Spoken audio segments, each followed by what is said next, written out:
merdekakan Indonesia dari para pejuang-pejabat, dari para pemerintah-pemerintah yang kotor, dari para pejabat-pejabat yang zalim. Saudara-saudara, para pahlawan zaman dahulu mereka mengorbankan jiwa dan nyawa untuk memerdekakan bangsa.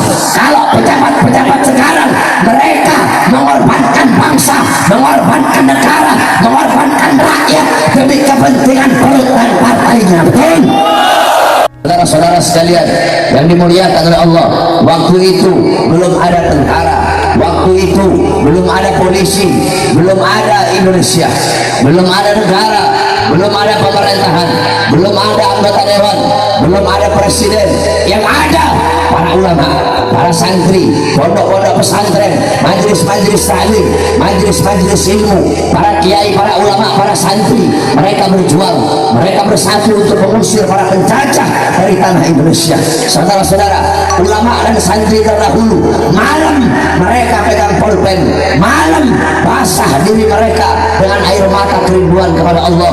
Itu malam mereka pegang pulpen, malam mereka pegang pena, malam mereka pegang kitab, malam basah dengan air mata kerinduan kepada Allah. Siang mereka tidak pegang kitab, siang mereka tidak pegang pena, siang mereka bukan basah dengan air mata, siang mereka memegang pedang, bersimbah darah, mengorbankan jiwa dan nyawa demi kemerdekaan Republik Indonesia. Oleh karena lihat para santri-santri kita, para santri tanamkan dalam diri kita jiwa-jiwa dan ruh para santri-santri dan ulama, para pejuang-pejuang terdahulu. Saudara-saudara, sekarang memang Indonesia telah merdeka. Kita telah merdeka dari Jepang, kita telah merdeka dari Jepang, kita telah merdeka dari Belanda, kita telah merdeka dari penjajah, tapi kita belum merdeka dari 9 naga. Betul? Kita masih dijajah ekonominya, kita belum merdeka dari para koruptor, belum merdeka dari para pemerintah kotor, belum merdeka dari para pejabat yang zalim. Kita telah merdeka dari penjajah Jepang, kita telah merdeka dari Belanda, tapi kita belum merdeka dari maksiat, belum merdeka dari mungkarat, belum merdeka dari dhalalat, belum merdeka dari sayyi'at. Oleh karenanya saudara-saudara sekalian yang dimuliakan oleh Allah, khususnya para pemuda-pemudi Indonesia, berjuanglah engkau untuk bangsa, berjuanglah engkau untuk Indonesia, berjuanglah engkau untuk merah putih. Syubhanul yum rijalul ghad, pemuda masa kini adalah pemimpin masa depan. Engkau adalah ujung harapan bangsa, engkau ujung tombak bangsa, engkau adalah benteng bangsa Indonesia. Baik buruknya bangsa, baik bagusnya Indonesia, rusak atau bagusnya Indonesia ke depan berada di tangan kalian. Kalau anak-anak mudanya baik, taat, patuh, tunduk kepada Allah, Indonesia kita akan baik, akan mendapatkan pemimpin yang baik, dan agama akan dipegang oleh orang-orang yang baik. Tapi kalau anak-anak mudanya rusak, anak-anak mudanya melacur, anak-anak mudanya narkoba, anak-anak mudanya mabuk-mabukan, maka besok Indonesia kita akan rusak, besok bangsa kita akan rusak, dan negara kita akan rusak. Oleh karenanya, wahai para pemuda-pemudi Islam, wahai para santri-santri, merdekakan Indonesia dari para pejuang-pejabat, dari para pemerintah-pemerintah yang kotor, dari para pejabat-pejabat yang zalim. Saudara-saudara, para pahlawan zaman dahulu mereka mengorbankan jiwa dan nyawa untuk memerdekakan bangsa. Kalau pejabat-pejabat sekarang mereka mengorbankan bangsa, mengorbankan negara, mengorbankan rakyat demi kepentingan perut dan partainya. Betul? Pahlawan zaman dulu mereka mengorbankan jiwa, nyawa, darah, harta untuk memerdekakan bangsa. Pejabat-pejabat sekarang mereka bukan berkorban untuk negara, tetapi negara yang mereka korbankan untuk urusan perutnya. Bangsa yang jadi korban, rakyat yang jadi korban, Indonesia yang jadi korban. Mereka hidup senang, mereka hidup kenyang, rakyat mati kelaparan, rakyat susah, rakyat menderita. Oleh karenanya, wahai para pemuda-pemudi Indonesia, sekarang bukan saatnya bagi kalian untuk bermain-main, bukan saatnya bagi kalian untuk bercanda-bercanda. Sekarang saatnya bagi kita untuk bangkit. Kenapa? Karena kalian satu-satunya, kita para santri, para pemuda-pemudi Islam yang tidak bisa dijual, tidak bisa dibeli oleh orang-orang Cina, tidak bisa dibeli oleh orang-orang komunis, tidak bisa dibeli, tidak bisa disogok oleh para taipan-taipan. Presiden bisa mereka beli. Bagi orang-orang yang ingin merampok harta rakyat, bagi orang-orang yang ingin merusak Indonesia, presiden bisa dibeli, tentara bisa mereka beli, polisi bisa mereka beli, menteri bisa mereka beli. Tetapi mereka lupa Indonesia masih tegak berdiri. Kami para pemuda-pemudi Islam, kami para santri-santri, demi Allah kami bersumpah demi Indonesia, selama kami masih tegak berdiri di tanah Indonesia, kami bernafas di tanah Indonesia, maka selama itu juga kami tidak akan pernah bisa beli sampai hari kiamat. Yang hak kita sampaikan hak, betul. Yang benar kita sampaikan benar, betul. Oleh karenanya sampaikan kebenaran. Afdhalul jihad kalimatu haqqin wa fi riwayah kalimatu adlin inna sultanul jahil. Jihad yang paling utama, jihad yang paling bagus, jihad yang paling baik adalah menyampaikan kebenaran kepada para pejabat-pejabat yang zalim.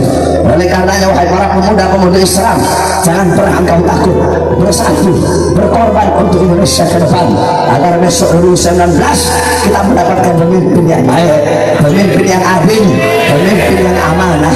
Berjuanglah, merdekakanlah Indonesia. Wahai Indonesiaku, wahai para pahlawanku yang telah berjuang untuk Indonesia, wahai Bung Karno, hai Bung Karno, hai Bung Hatta, dengarkan kami rakyatku. Wahai Bung Karno, wahai Bung Hatta, wahai Jenderal Sudirman, wahai Kapten Pattimura, wahai para pahlawan-pahlawan Indonesia, kalian berjuang untuk bangsa, kalian mengorbankan jiwa kalian untuk merdekanya Indonesia. Tetapi coba kalian lihat pejabat-pejabat sekarang, bukankah kalian berkata bahwasanya kalian titip ini negara, kalian titip ini negeri, kalian titip ini bangsa kepada mereka, tetapi mereka yang kalian berikan amanah, mereka khianat. Wahai Bung Karno, dengarkan suara kami rakyatmu yang dalam kuburmu. Wahai Bung Karno, engkau punya anak Megawati. Bung Karno, dia berkata bahwasanya dia tidak butuh kepada Islam, dia selalu menyerang Islam, dia ingin memenjarakan para ulama. Wahai Bung Karno, dengarlah suara kami rakyatmu, suara rakyat, suara Indonesia, suara merah putih. Wahai para pahlawan, pejabat-pejabat sekarang, mereka hidup tenang, hidup nyenyak, hidup senang, mereka tidur di atas kasur-kasur tinggi, pakaikan kaisar, mobil mereka mewah, rumah mereka besar. Padahal kalian berjuang mati-matian, kalian berdarah, kalian berkeringat untuk bangsa dan negara.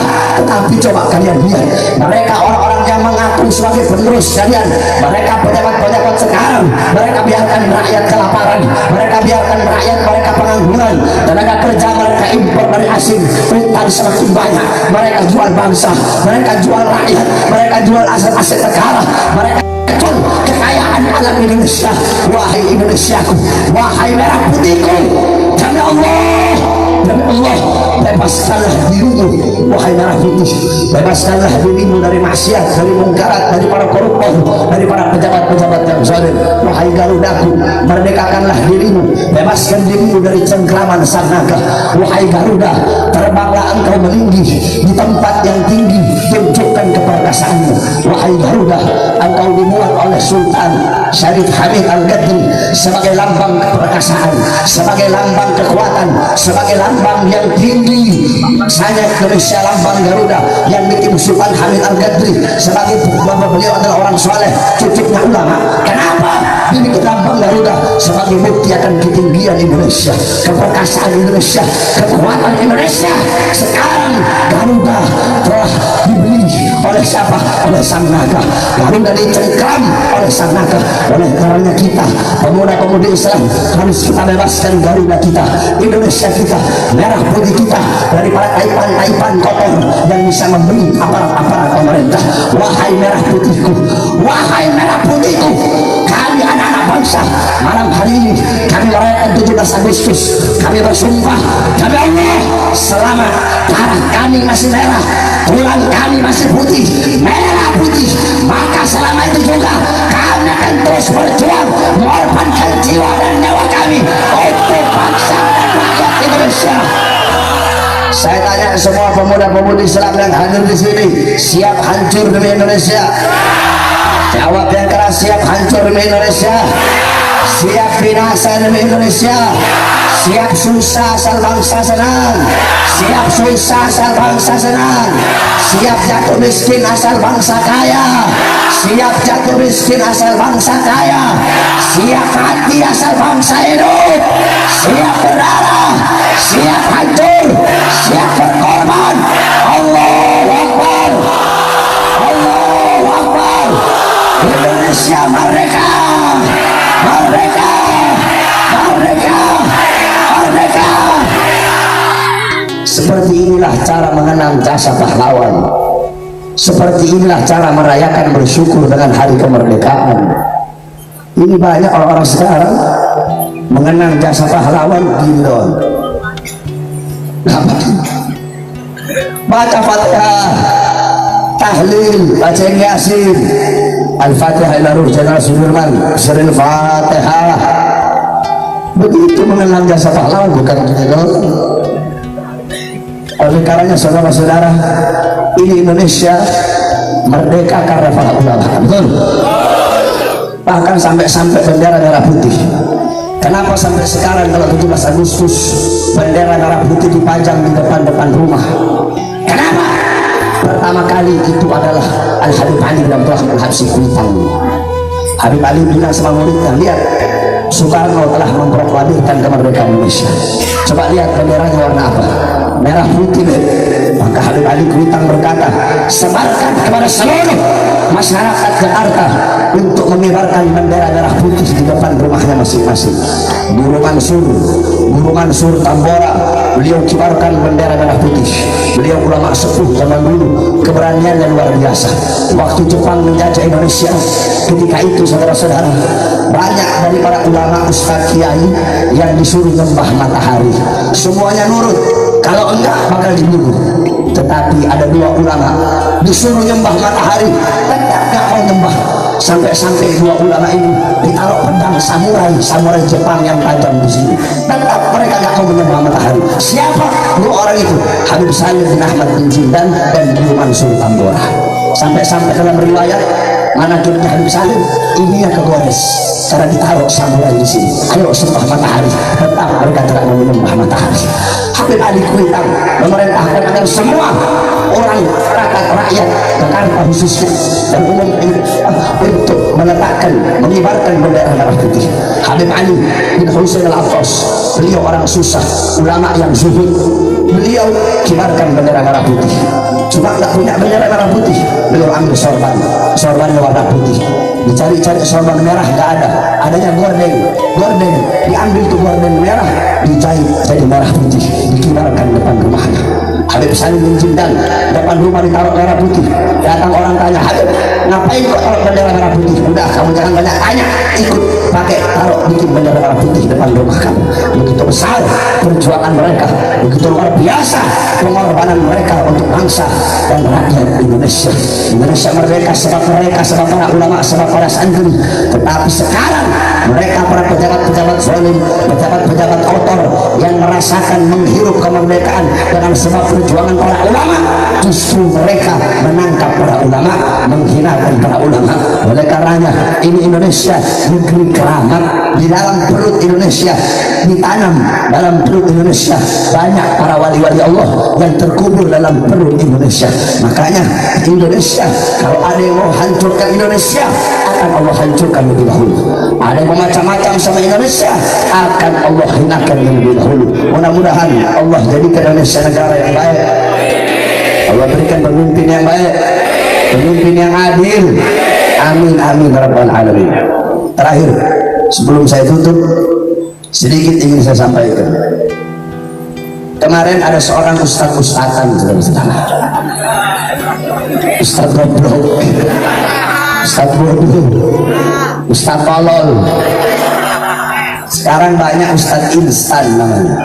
Tahu? Ustadz Tobi, Ustadz Supermi, bukan Ustadz Duit, Ustadz Supermi. Tahu Supermi? Mie instan, godok 5 menit jadi mateng. Nah, banyak yang begitu. Pondok sebulan tahu. Banyak yang begitu. Akhirnya jadi sesat orang. Saudara-saudara, orang itu orang belajar salah satu syaratnya tulu zamanin, waktu yang panjang. Jadi harus, jangan jadi ustaz instan yang tahu-tahu langsung ngomong. Akhirnya kayak kemarin tuh, wawajalan kawalam fahada, Allah menemukanmu dalam keadaan sesat. Jadi Muhammad itu sesat. Jadi kalau di maulid itu berarti lagi mengenang. Berarti kalau bikin maulid besok pakai soalnya lagi kan soalnya dulu. Besok kalau apa? Berarti kalau lagi bikin maulid berarti itu lagi mengenang kesesatannya Muhammad. Saya tanya, kacau tidak? Kacau tidak? Jawab apa jangan? Jawab apa jangan? Jawab apa jangan? Kemarin saya udah buka 6 kitab tafsir. Kamu lihat aja di Instagram deh. Udah saya post di Instagram saya paham Ismi. Tafsir pertama, tafsir kedua, ada 6 tafsir yang menjelaskan tentang ayat wawajadaka dhalan fahada. Sedikit saya jelas. Yang pertama, dalam kitab tafsir Harul Muhit yang dikarang oleh Imam Abu Hayyan Al-Andalusi, beliau berkata, wawajadaka dhawluhu wawajadaka dhalan fahada la yumkin hamalahu ala dhalal alladhi yugabilahu al-huda li'anna al-anbiya ma'sumun min dhalik. Beliau Al-Imam Abu Hayyan Al-Andalusi, beliau berkata, wawajadaka dhalan fahada, Allah menemukanmu dalam keadaan tersesat. Ini ayat tidak boleh dimaknai bahwasanya Nabi Muhammad itu sesat, tersesat, tidak boleh. Yang dimana lawannya sesat itu adalah petunjuk. Li'annal anbiya, karena para nabi itu ma'sumun min dzalik, mereka orang-orang yang suci, orang-orang yang bersih daripada kesesatan. Wawajadaka ay, kata beliau, wawajadaka, dan Allah menemukanmu ay, maksudnya apa? Wajada rohtak, Allah menemukan sukumu, Allah menemukan bangsamu. Bolan, maksudnya bolan ay fahadahu bika, mereka yang tersesat itu sukumu, bangsamu yang tersesat, fahadahu bika, dan Allah memberikan petunjuk kepada sukumu bika, melalui engkau ya Muhammad. Begitu, itu tafsir yang pertama.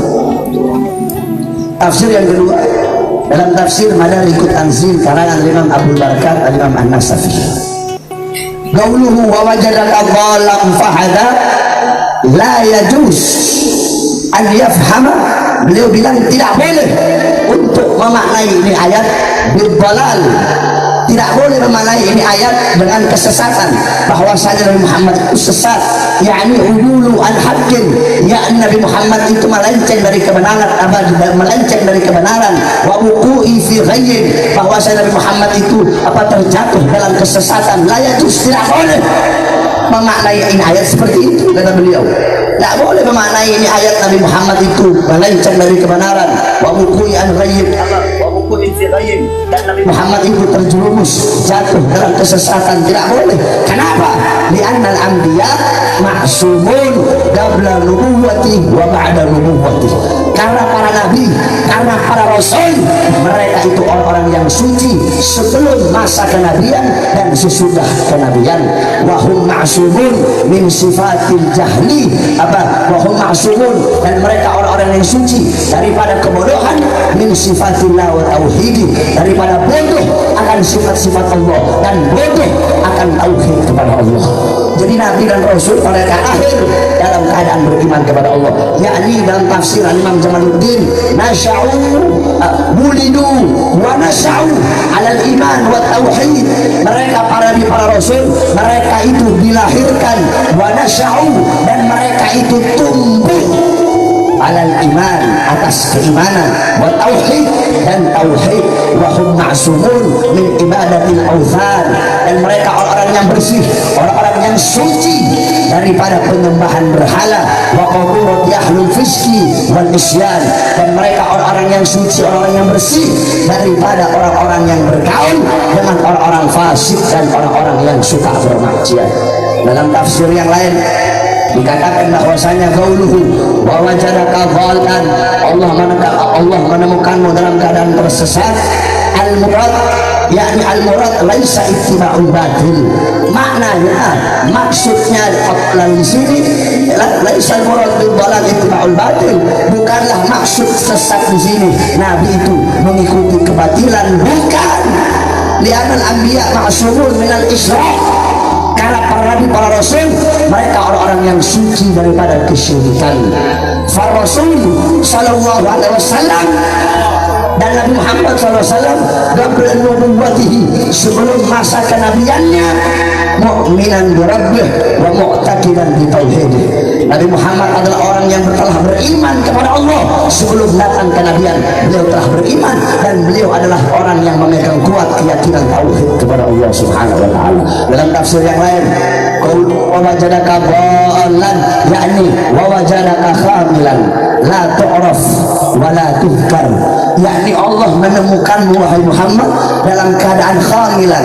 Tahu khamilan? Khamilan itu orang yang nggak dikenal, orang yang tidak dikenal. Yakni Nabi Muhammad dulu nggak ada yang kenal siapa Muhammad di zaman itu. Yakni wajadaka khamilan, Allah menemukanmu dalam keadaan engkau tidak dikenal. La tu'raf, kamu tidak diketahui, nggak dikenal. Wala tudhkar, nggak ada orang yang ingat kamu, nggak ada orang yang nyebut nama kamu, tidak ada orang yang kenal kamu. Fahadahu, kemudian apa? Fahadahum, kemudian Allah memberikan hidayah kepada mereka. Fa'arafuka, sehingga mereka mengenal kamu. Itu dalam tafsir yang lain. Dalam tafsir yang lain, Al-Imam Abdullah bin Abbas yakni wajadaka dhalan fahada, dhalaluhu fi sigharihi fi syi'abil Makkah faraddahu Allah ila jaddihi Abi Thalib. Maksudnya sesat di sini Nabi Muhammad di masa kecilnya beliau pernah tersesat fi syi'ab.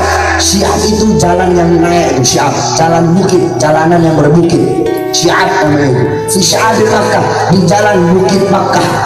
Kamu pernah Nabi pernah hilang di situ. Nah, kemudian faradahullahu, Allah Subhanahu wa taala mengembalikan beliau ila jaddi Abi Thalib, kepada kakeknya Abu Thalib. Wakila, ada juga yang berkata walaluhu min Halimah murdiathu, beliau hilang apa? Beliau hilang dari pelukan Halimah Sa'diyah, yakni ibu susuan beliau.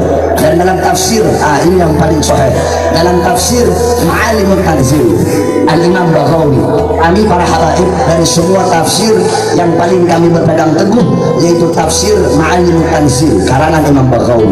Gauluhu wa wajadaka dhallan fahada, maksudnya apa?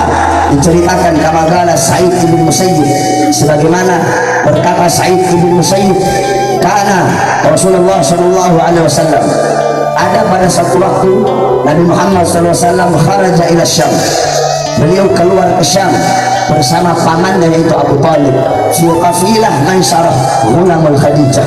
Beliau keluar ke Syam bersama pamannya dengan iring-iringan qafilah, iring-iringan rombongan bersama rombongan Maisarah.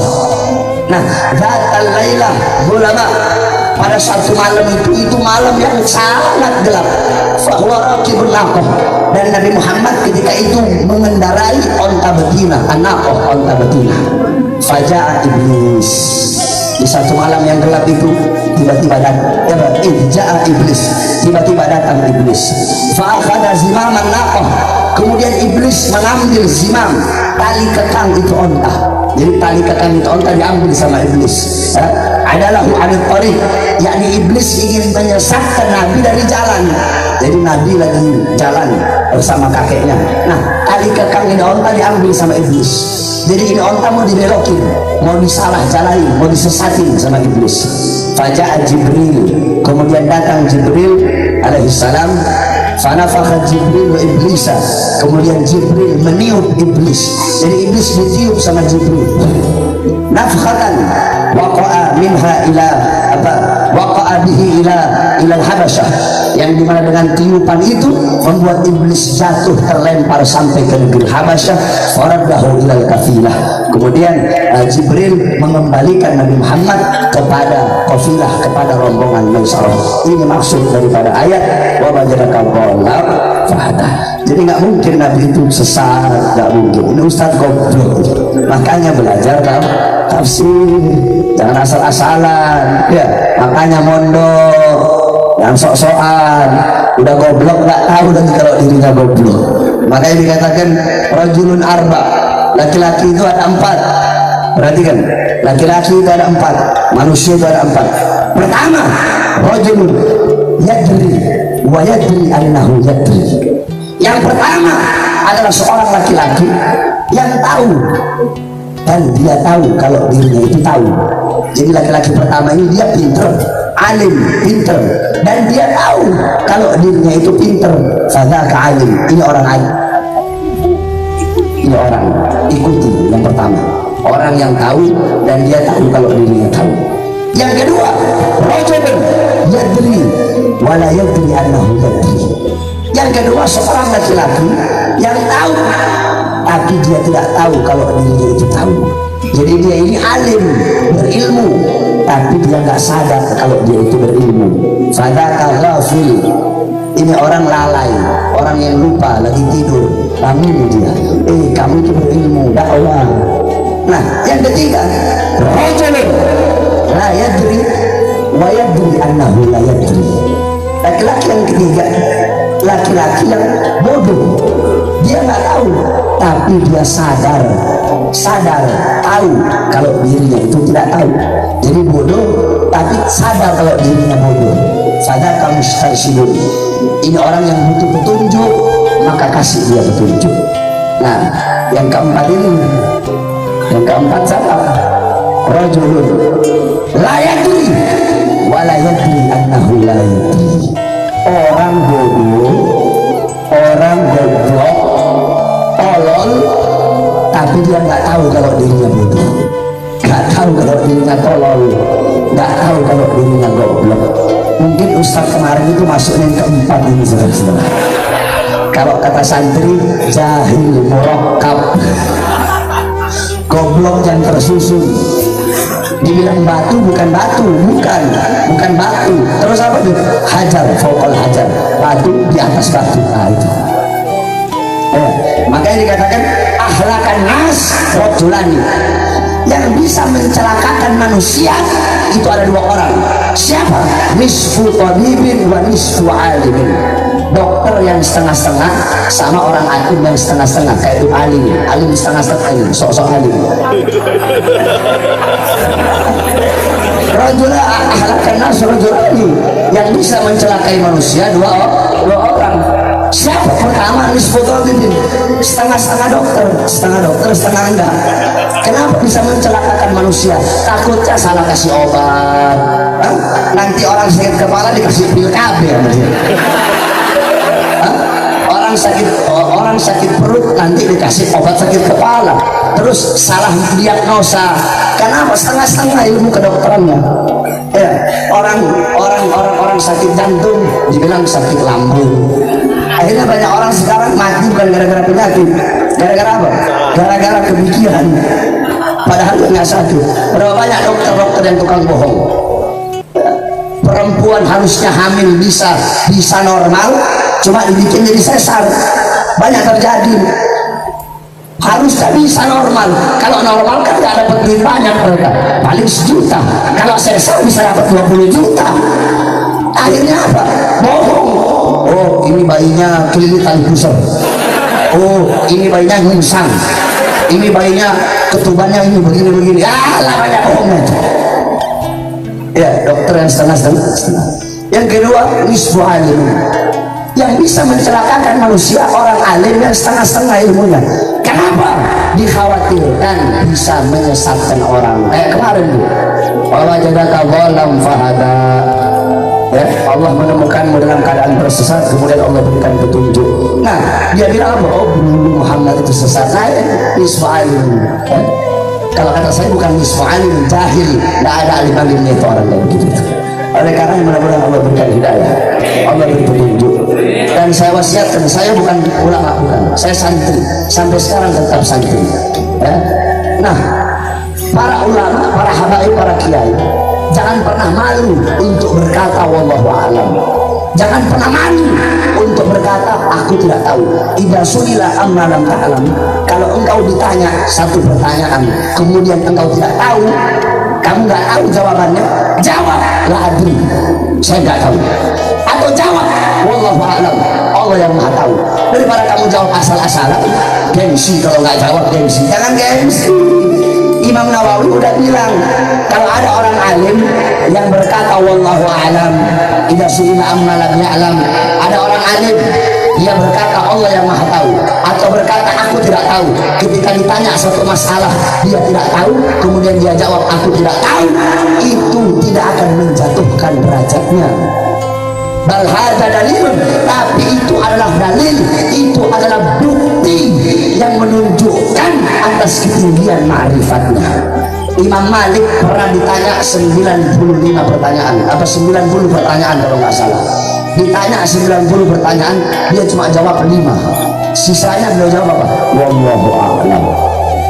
Imam Haramain kurang alim apa? Imam Haramain Al-Juwayni. Tapi pernah ketika ditanya 10 pertanyaan, beliau jawab wallahu a'lam. Jadi jangan pernah malu, mentang-mentang udah terkenal di sosmed semua dijawab. Kayak kemarin wajah dekat orang fahada. Ustaz apa sih namanya? Saya nggak tahu saya. Ustaz-ustaz yang goblok-goblok, ustaz-ustaz yang suka nggak punya adab sama Nabi itu saya nggak kenal ustaz-ustaz yang begitu. Saya kenal itu ustaz yang akhlaknya masya Allah. Udah gitu manggil Rasulullah Muhammad kan? Ini setan, goblok, bodoh, iblis, jahanam. Manggil Rasulullah Muhammad kurang ajar. Allah kasih petunjuk. Amin amin. Orang kayak begitu nggak bisa debat. Kenapa? Goblok. Kamu ngapain debat sama orang goblok? Terus diajak apa? Ajak berantem terus. Mudah-mudahan Allah panjangkan guru kita Habib Ali Al-Idrus, Habib Yusuf bin Syahar, beserta para habaib yang lain. Amin ya rabbal alamin. Rabbi fa'alna barakatihim wa ahyina al-usra bi hurmatihim wa aminna fi tariqatihim wa ma'afati min al-firani wa sallallahu alaihi wasallam Muhammad wa ala alihi wa sahbihi wa barik wa sallam. Alhamdulillahi rabbil alamin. Wal 'afwu minkum wa assalamu alaikum warahmatullahi wabarakatuh. Warahmatullahi wabarakatuh.